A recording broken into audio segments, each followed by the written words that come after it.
Bueno, buenas tardes. Mi nombre es Mónica Pereira, soy magíster en química y bueno, en el marco de un proyecto Innovagro realicé mi tesis de maestría y hoy les voy a presentar un poco lo que fue ese trabajo. Eh, el título de mi presentación es Procesos de preparación de muestras asistido con uso de ondas de ultrasonido. Bien, el aumento de consumo de frutas y hortalizas, promoviendo una vida saludable, genera el aumento de riesgo de consumir alimentos que estén contaminados con elementos inorgánicos que pueden ser tóxicos para el ser humano. Por lo tanto, planes de monitoreo que puedan controlar estos contenidos de elementos potencialmente tóxicos son importantes. Estos planes de monitoreo sirven para asegurar que el alimento, desde la producción hasta que llega al consumidor final, sean inocuos y seguros para los niños. Estos planes exigen métodos analíticos que estén validados y transferibles, que sean robustos para asegurar la calidad de esos resultados. Por lo tanto, el desarrollo de una plataforma analítica que pueda hacer el seguimiento de esta seguridad del alimento es importante. Los métodos estándar de tratamientos de muestra para poder hacer estas determinaciones y estos controles exigen largos periodos de tiempo, el uso de ácidos minerales concentrados y el consumo de energía, ya que los métodos estándares publicados en la OAC están basados en calcinaciones, ya sea vía seca o vía húmeda. Por lo tanto, en mi trabajo de tesis de maestría se propuso una extracción asistida con ondas de ultrasonido como un método alternativo, más amigable con el medio ambiente, para poder realizar la extracción de estos elementos y llevarlos a una forma líquida que sea compatible con la introducción en los instrumentos para realizar las determinaciones. ¿En qué consisten las ondas de ultrasonido? Las ondas de ultrasonido son ondas mecánicas que se propagan a través del medio de extracción, ¿sí? Y que dependen de la tensión superficial, de la temperatura y de los gases disueltos que haya en ese medio de extracción, ¿sí? Depende también de la frecuencia y de la amplitud. ¿En qué consiste el tratamiento? Básicamente en un fenómeno conocido como cavitación. El fenómeno de cavitación consiste en la formación de burbujas en el medio, ¿sí? Y crecen hasta un determinado diámetro donde deben de implosionar. Cuando se da esa implosión de las burbujas, se genera un aumento de temperatura y un aumento de presión, tal que esas burbujas funcionan como disparadores de microjet que facilitan la extracción o la penetrabilidad del solvente extractante en la matriz de la cual yo quiero extraer esos elementos. Como les dije, las burbujas aumentan de tamaño hasta que implosionan, ¿sí? Ese aumento en el tamaño de las burbujas hasta la ruptura aumenta la temperatura y la presión en la interfase, y esto favorece la extracción, como ya les mencioné. Como no es una digestión total, sino que es una extracción, cuando nosotros sometemos la muestra, ¿sí? Que va a estar en contacto con un ácido, en nuestro caso un ácido diluido, vamos a obtener un sobrenadante, ¿sí? Y un residuo sólido, ¿sí? Porque la muestra no se va a digerir, sino que estoy haciendo una extracción biológica. Bien, en lo que respecta a la preparación de la muestra, nosotros recibimos la muestra seca, molida y tamizada proveniente de los laboratorios de línea, ya que en el muestreo y en estas etapas previas de acondicionamiento de la muestra no participamos directamente, ¿sí? Luego que recibimos la muestra, seguimos a lo que fue la preparación para poder obtener la muestra en una forma adecuada para la determinación de los elementos que nos interesaban. Para ello pesamos 0,5 gramos de muestra y se le agregaron 20 mililitros de ácido nítrico 2,5 molar. La sonda de ultrasonido trabajó a una frecuencia de 20 kHz y 35% de la amplitud. Estos parámetros son fundamentales para poder lograr resultados adecuados. Y bueno, se sometió la muestra a un tratamiento durante 15 minutos y luego para separar el sobrenadante, que era lo que nos interesaba, del sólido remanente, se sometió a centrifugado durante 10 minutos. Ese sólido remanente nosotros no lo descartamos porque tuvimos la posibilidad de realizar un estudio a través de un microscopio confocal Raman para verificar lo que estaba reportado en las bibliografías en lo que respecta al efecto que tienen las ondas de ultrasonido en los tejidos, ¿sí? Ese efecto es el responsable, es un efecto de erosión y de abrasión de los tejidos y es el responsable de que el solvente extractante pueda penetrar en la célula y de esta forma remover los elementos inorgánicos que nos interesaba en este estudio.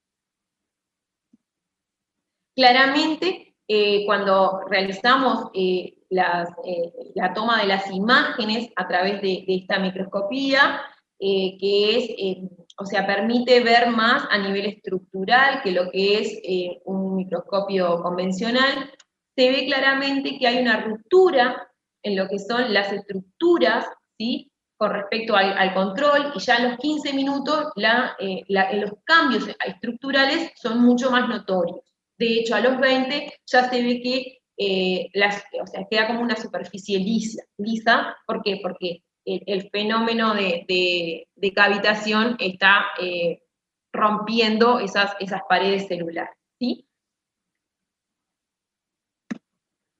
Bien, luego que nosotros tuvimos los elementos en un medio líquido adecuado para las determinaciones analíticas, pasamos a lo que fue la determinación de cadmio y plomo mediante espectrometría de absorción atómica con atomización electrotérmica y arsénico mediante espectrometría de emisión atómica con plasma inducido por microondas, ¿sí?, acoplada a generación de hidrógeno. La técnica de espectrometría de absorción atómica electrotérmica es una técnica bastante conocida para la determinación de cadmio y plomo porque arroja límites de cuantificación adecuados para las concentraciones en las que estábamos trabajando.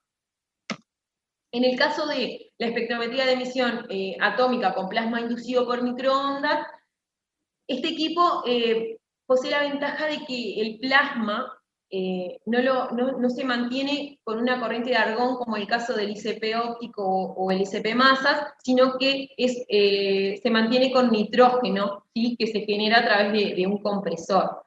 Y eso le da una ventaja sobre todo en los costos, ¿sí? Lo que este tipo de equipo no tiene límites de cuantificación tan bajos como pueden tener el ICP óptico o el ICP masas, ya que las temperaturas en la antorcha son bastante más bajas, ¿sí? Pero nosotros pudimos subsanar esto con la generación de un hidruro volátil, o sea, el arsénico lo pasamos a la forma de hidruro volátil y de esta forma bajamos los límites de cuantificación, ¿sí?, y eliminamos los problemas que hay en este tipo de equipos en la introducción de las muestras líquidas que se estabilizan las antorchas y genera problemas de sensibilidad. Teníamos la posibilidad de usar una cámara para la generación del hidruro, y bueno, y de esta forma trabajamos para determinar arsénico luego de la extracción del mismo de la matriz.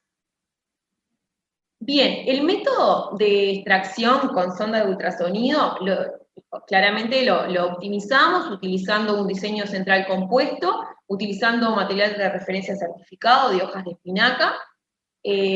variando la concentración de ácido, ¿sí? Y el tiempo de contacto de la muestra con la sonda. El punto que repetimos fue el central, porque estaba o sea, era adecuado al diseño que estábamos planteando.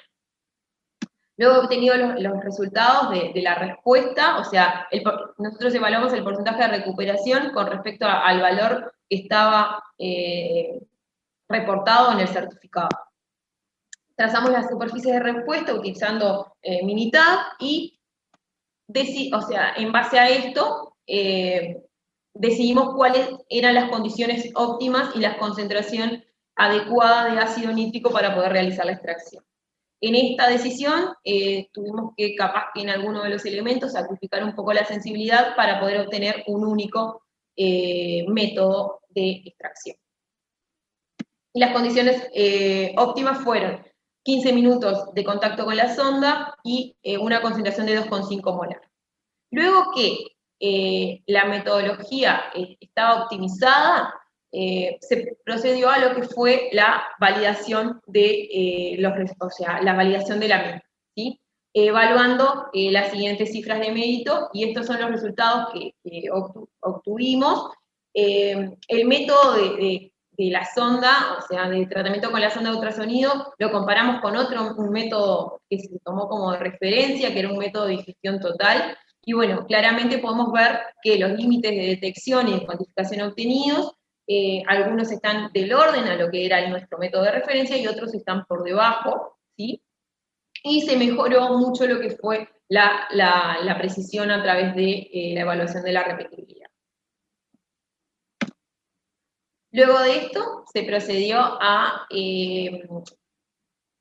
utilizar este método de extracción para evaluar o realizar un estado de situación de lo que eran las muestras que provenían del proyecto Innovagro. Para eso trabajé con lechuga, zanahoria, tomate y manzana, y las muestras fueron analizadas por el método de referencia, ¿sí? Digestión total de la matriz orgánica, y el método que se había desarrollado utilizando la sonda de ultrasonido. Las muestras que cuantificaron arrojaron resultados que están muy por debajo de los límites establecidos en el Reglamento Técnico Mercosur, ¿sí? Y hubieron algunas de las muestras que no cuantificaron, y para comparar los métodos realizamos una prueba estadística de Student para poder asegurar de que los resultados eran comparables. Y bueno, claramente podemos decir que ambos métodos de tratamiento de muestras son comparables. Lo que sí cabe destacar que podemos, o sea, marcar algunas desventajas del uso de la sonda, ya que la sonda se puede preparar o se puede tratar una muestra por vez, que lleva un tiempo, que depende de un operario. En el caso del método que utilizamos como referencia, los hornos de microondas, luego que vos colocas la muestra, es como un trabajo más independiente, entonces ahí podemos marcar una desventaja, que la sonda es aplicable y es, o sea, es útil o se puede utilizar a niveles analíticos de lo que es investigación, pero capaz que si pensamos en muestras a nivel macro, o sea, un volumen de muestra mayor, podría llegar a tener alguna desventaja. O sea, el consumo de ácidos es el mismo, o sea, se trabajan en concentraciones de ácidos similares, por lo tanto, el aporte a la química verde sigue siendo beneficioso de los dos puntos de vista, o sea, está alineado a lo que son los principios de la química verde, pero puede haber algún tipo de problema con el tema de los tiempos, ¿sí? Bien, un poco las conclusiones. Se cumplieron exitosamente los objetivos de este trabajo de tesis, se validó una metodología para la determinación de cadmio y plomo y otra metodología para la determinación de arsénico. Se desarrolló un método único de preparación de muestras que está asistido con ondas de ultrasonido, que es rápido y está alineado con los principios de química verde. Las muestras que se analizaron provenientes del proyecto Innovagro cumplieron toda la reglamentación vigente, el Reglamento Técnico Mercosur. Los métodos propuestos pueden ser una alternativa de monitoreo de la inocuidad de este tipo de alimentos, Y bueno, por último, se logró desarrollar una plataforma analítica que es fundamental no solo para el sector productivo, sino también para organismos de control. Y bueno, quedaron como perspectivas al trabajo que realicé en mi tesis de maestría, ampliar las validaciones a otros alimentos de origen vegetal, comparar estos resultados obtenidos con el tratamiento con sonda con respecto a un baño de ultrasonido, que eso mejoraría todo lo que es tiempo, ¿sí? E independencia, que no va a depender de un analista que esté pendiente del tratamiento, y probar esta metodología en la eficacia de la extracción para determinación de oligoelementos, no solo pensando en elementos contaminantes, sino también elementos beneficiosos. Muchas gracias.